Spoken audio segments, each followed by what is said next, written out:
as I have.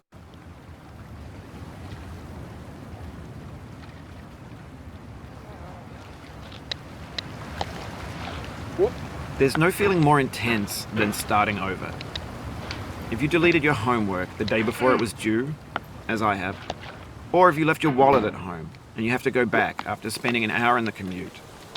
If you won some money at the casino and then put all your winnings on red but it came up black.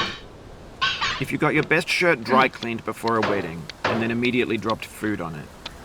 If you won an argument with a friend and then later discovered that they just returned to their original view. Starting over is harder than starting up. If you're not ready for that, like if you've already had a bad day, then what you're about to go through might be too much. Feel free to go away and come back. I'll be here. Alright, thanks for coming with me on this trip. I'll understand if you have to take a break at any point. Just find a safe place to stop and quit the game. And don't worry, I'll save your progress, always. Even your mistakes. This game is a homage to a free game that came out in 2002 titled Sexy Hiking. The author of that game was Jazzuo, a mysterious Czech designer who was known at the time as the father of B games. And B games are rough assemblages of found objects. Designers slap them together very quickly and freely, and they're often too rough and unfriendly to gain much of a following.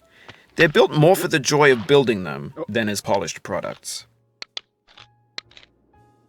In a certain way, Sexy Hiking is the perfect embodiment of a B game. It's built almost entirely out of found and recycled parts, and it's one of the most unusual and unfriendly games of its time. In it, your task is simply to drag yourself up a mountain with a hammer. And that act of climbing, in the digital world or in real life, has certain essential properties that give the game its flavor. No amount of forward progress is guaranteed. Some cliffs are too sheer or too slippery.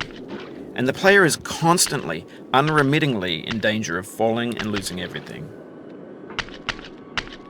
Anyway, when you start Sexy Hiking, you're standing next to this dead tree that blocks the way to the entire rest of the game. It might take you an hour to get over that tree, and a lot of people never got past it. You prod and you poke at it, exploring the limits of your reach and your strength, trying to find a way up and over. And there's a sense of truth in that lack of compromise. Most obstacles in video game worlds are fake. You can be completely confident in your ability to get through them once you have the correct method or the correct equipment or just by spending enough time. In that sense, every pixelated obstacle in Sexy Hiking is real. The obstacles in Sexy Hiking are unyielding,